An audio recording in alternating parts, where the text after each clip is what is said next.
Bueno, mis hijos, vamos a hablar rápidamente de los antihipertensivos, de algunos que podríamos considerar principales y que nos ayudan a manejar la presión arterial en diferentes tipos de pacientes.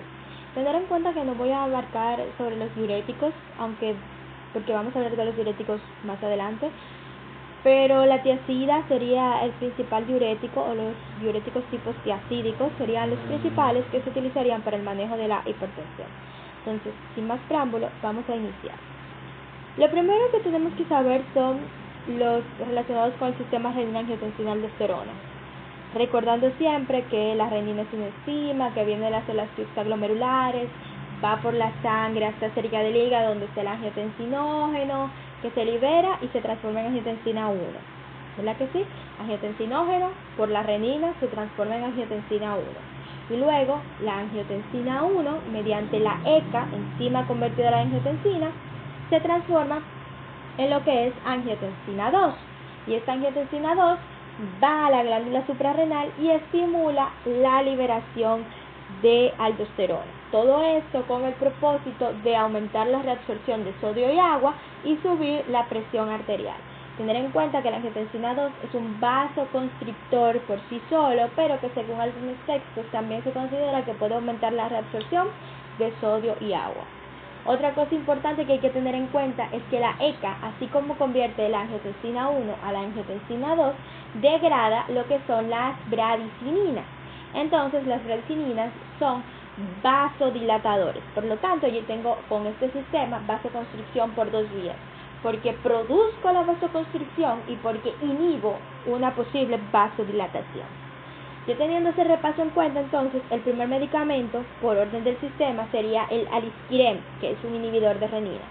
El alisquirem bloquea la renina, pero casi no se usa porque es muy caro y causa demasiados problemas. Pero, si yo utilizo un inhibidor de renina, tienen que tener en cuenta entonces que la renina va a estar alta porque yo estoy evitando que ella haga su función y se va a acumular. Sin embargo, todos los otros productos de la cadena van a estar disminuidos. ¿Por qué? Porque no se están haciendo. Puede haber angiotensinógeno, nada más, pero no va a haber ni angiotensina 1, ni angiotensina 2, ni aldosterona. El alisquirem, entonces, ya dijimos, es de poco uso debido a que es muy caro y todo eso. Entonces, vamos con los otros fármacos. Los inhibidores de la enzima convertidora de angiotensina y ECA para los amigos. Estos son bien fáciles de tú ubicarlos porque ellos todos se llaman PRIL: captopril, enalapril, lisinopril y ramipril. Captopril es un fármaco que se utiliza mucho, principalmente en las emergencias, para emergencias hipertensivas, y se utiliza principalmente por vía sublingual. Otro medicamento que tenemos es el enalapril, que él es como el hermano del medio, hermano olvidado. ¿Por qué? Porque se utiliza para controlar la presión arterial, pero de manera larga, o sea, es una pastilla para uso diario.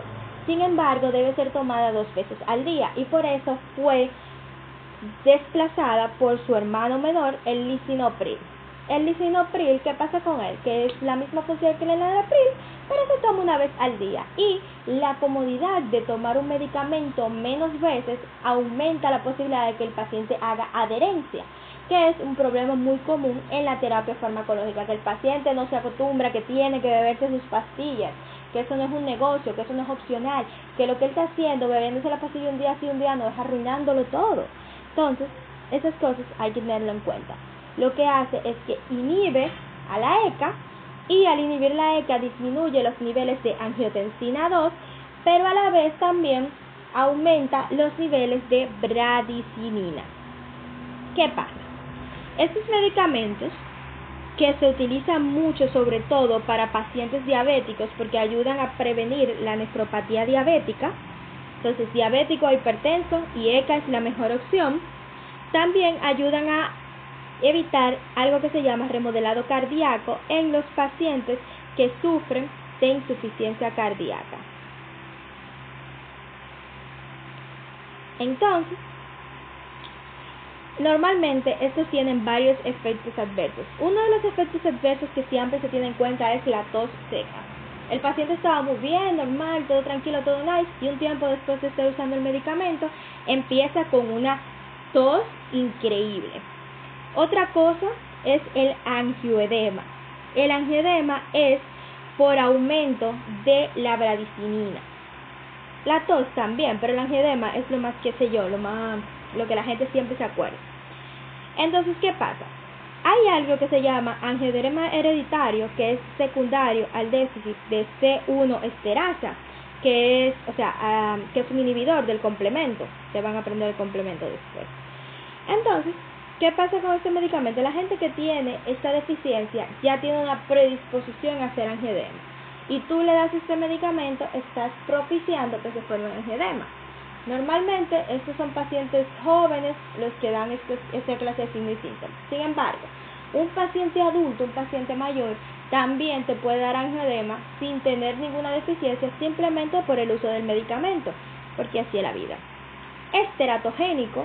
Les estaba hablando hace unos días de que se necesita angiotensina 2 durante la formación de los riñones para formar los mismos. Entonces, si yo doy un IECA, si yo doy un bloqueador de la angiotensina 2, que vamos a hablar un poquito más adelante de ellos, entonces yo estoy propiciando a que los riñones del neonato, los riñones del feto en formación, no lo hagan adecuadamente y me hagan una secuencia de Potter.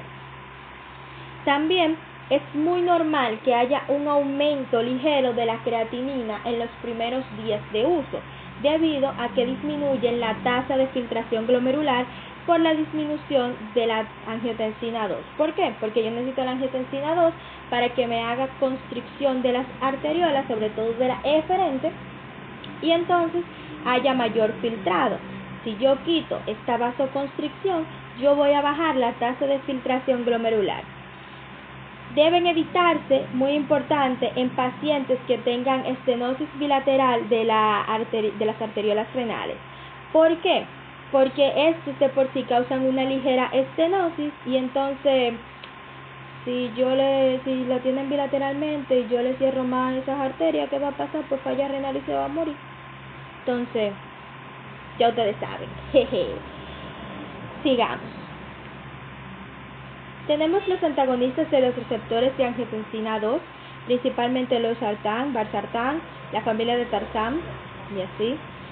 Estos medicamentos inhiben o bloquean, mejor dicho, los receptores destinados a angiotensina 2, pero también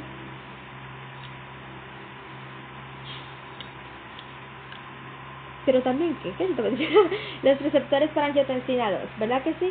Tienen efectos similares a los ECA. Entonces, si por ejemplo yo le doy un bloqueador de estos receptores, ¿qué yo voy a tener? Yo voy a tener aumento de la renina, aumento de la angiotensina 1, aumento de la angiotensina 2, pero disminución de la aldosterona. ¿Por qué? Porque al bloquear los receptores, yo no permito tampoco que la glándula suprarrenal entienda que hay que hacer aldosterona en este momento. ¿Entienden? Entonces es eso, tienen que tener en mente un jueguito. Si yo bloqueo un punto, todo lo que está antes de ese punto se va a acumular y todo lo que va a estar después va a disminuir. Entre los efectos adversos está, por ejemplo, la hipercalemia, que es el aumento de potasio, disminución de la tasa de filtración glomerular, la hipotensión, y también es teratogénico por las mismas razones que los IECA, disminución de angiotensina 2, no formación renal. El siguiente es bloqueadores de los bloqueadores beta. Los beta bloqueadores, atenolol, bisoprolol, metoprolol, propranolol, calveridol, labetalol, en fin, son un grupo. Fíjense que terminan en olol, y otra cosa que hay que tener en cuenta siempre es que si está entre la A y la M, es selectivo beta 1. Ya de la N a la Z son beta 1 y beta 2. O sea, son no selectivos. Otra cosa que hay que tener en cuenta, por ejemplo, son los terminados en idol y alol, son tanto beta como alfa. O sea, son beta 1, beta 2 y alfa. Tienen una gran cantidad de funciones. Atenolol se utiliza bastante Bisoprolol también. Vamos a explicar más o menos esto de una manera corta. Bisoprolol, carvedilol y metoprolol se utilizan para pacientes que, aparte de hipertensión, tengan problemas cardíacos, sobre todo falla cardíaca. ¿Por qué? Porque bajan la mortalidad cardíaca. Bajan la mortalidad cardíaca. Bisoprolol, metoprolol, carvedilol. Bajan la mortalidad cardíaca. Otros medicamentos, como por ejemplo el propranolol, se utilizan para pacientes que, aparte de hipertensión, tengan hipertiroidismo. ¿Por qué? Porque me ayudan a tratar los otros síntomas relacionados con esta patología. La betalol, por ejemplo, es muy bueno para emergencias antihipertensivas y así sucesivamente. Básicamente esto lo que hacen es bloquear los receptores adrenérgicos. No hay mucha ciencia en esto. Ahora, los efectos adversos son ampliamente importantes. Un efecto adverso que es muy común y que se le tiene mucha importancia a esto por parte de los pacientes es lo que es la disfunción sexual. Es muy común el uso de ellos que cause disfunción sexual y por eso se prefiere bisoprolol, porque tiene menor incidencia en ese efecto adverso. Otra cosa que puede causar es dislipidemias, en especial el metoprolol, y también puede causar bradicardia y bloqueo cardíaco. Entonces, son cosas a tener en cuenta cuando se dan estos medicamentos. También pueden causar exacerbación del asma. Esto es muy importante, que bueno que no olvidé. ¿Por qué? Porque estos bloquean, los que son no selectivos, bloquean los receptores beta 2. Al bloquear los receptores beta 2 del pulmón, baja la broncodilatación, es decir, no tengo broncodilatación, por lo tanto me caigo en broncoconstricción, y tenemos una exacerbación de asma y de las demás EPOC.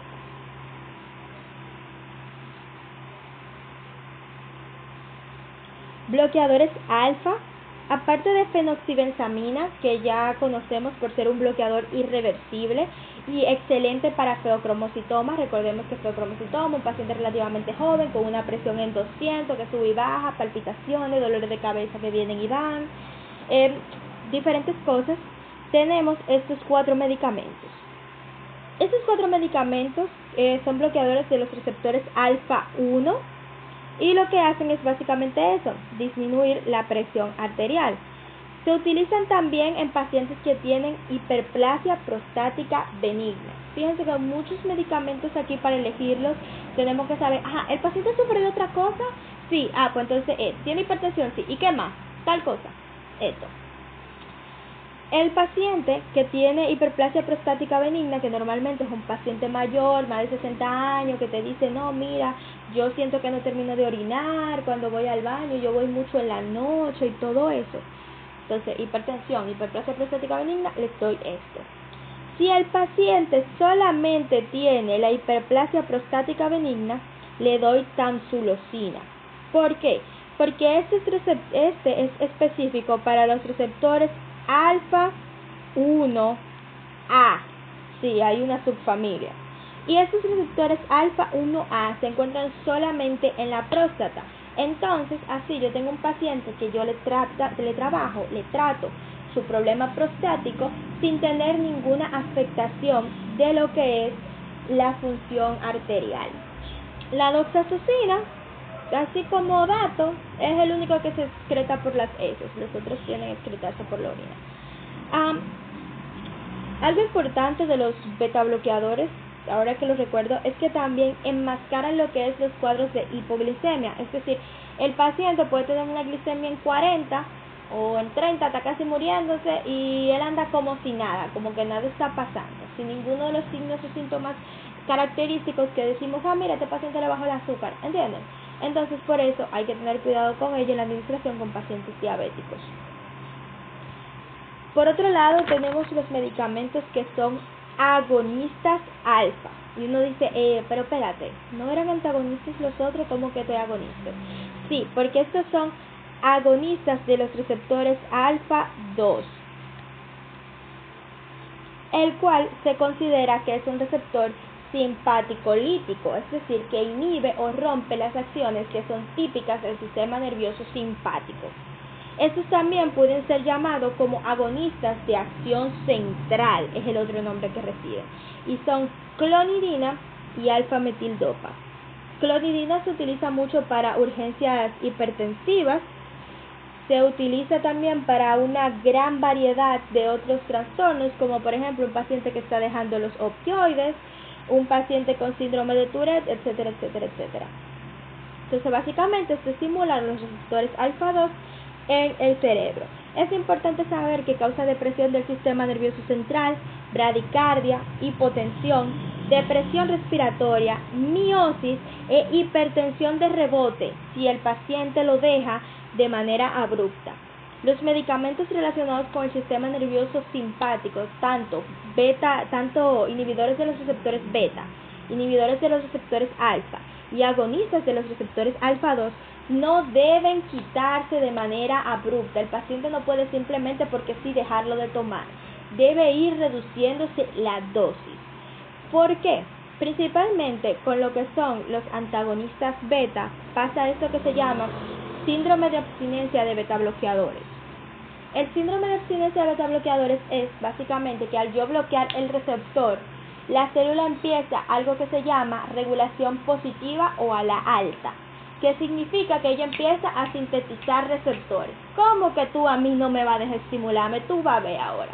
Y empieza a sintetizar receptores a lo largo de toda la membrana a lo loco.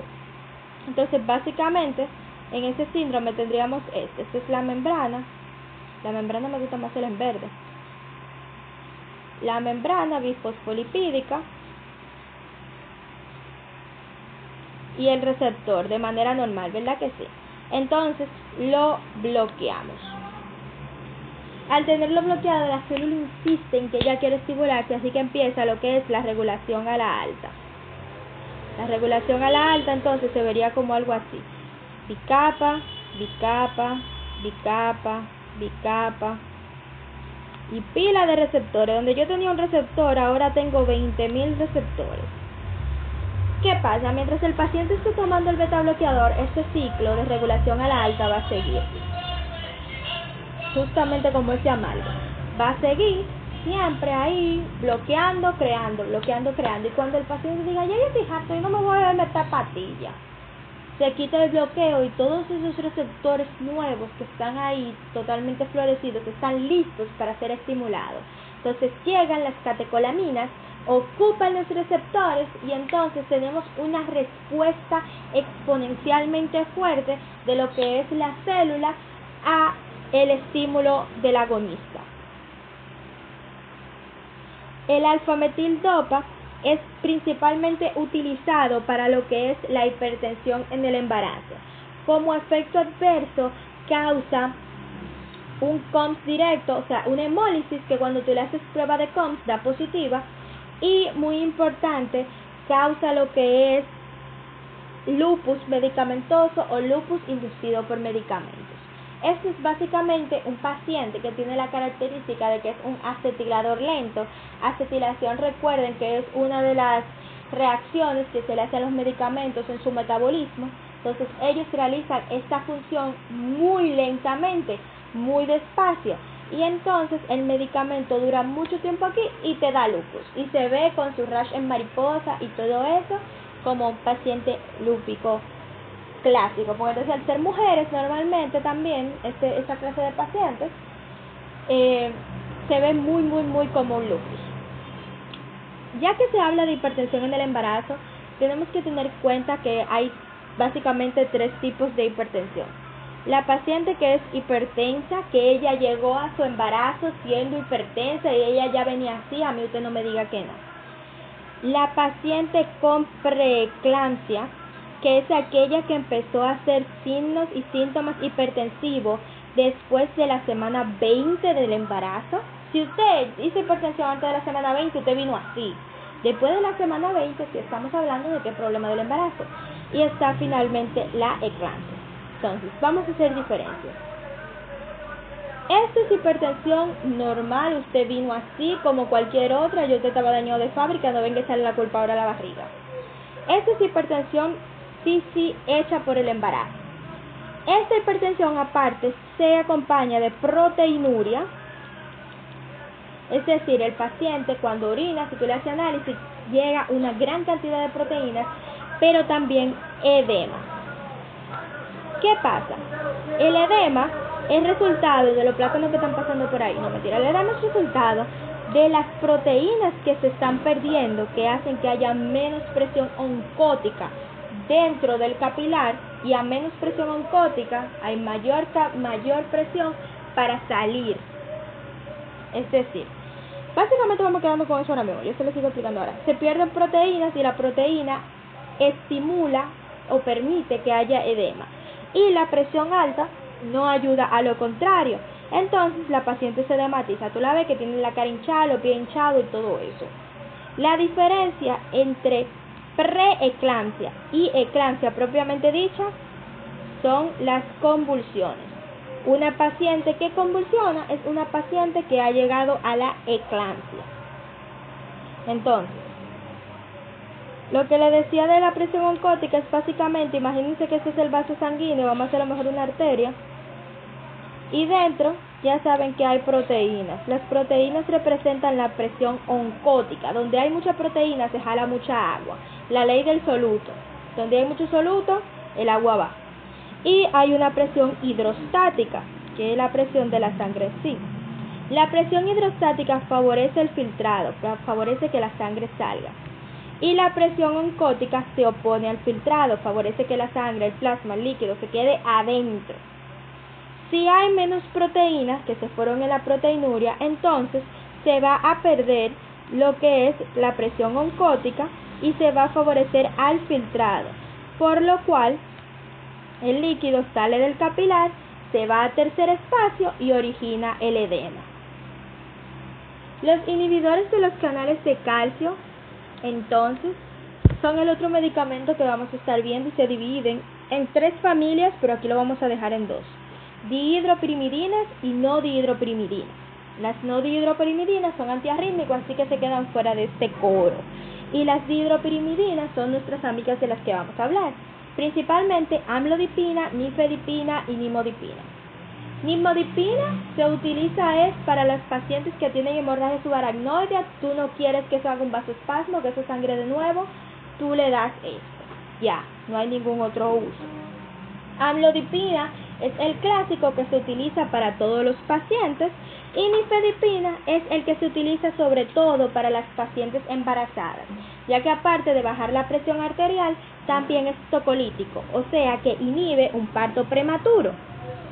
Tenemos que tener en cuenta que lo que ellos hacen es que bloquean los canales de calcio que son dependientes de voltaje, en especial lo que es el tejido cardíaco y el músculo liso.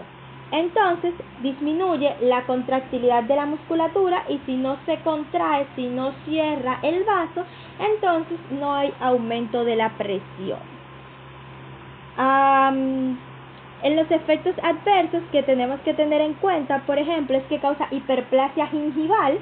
La hiperplasia gingival es un aumento del tejido de las encías y puede causar edema periférico, enrojecimiento y mareos. Eso es muy común. Otro medicamento del que vamos a hablar es la hidralacina. La hidralacina es un vasodilatador, literalmente eso.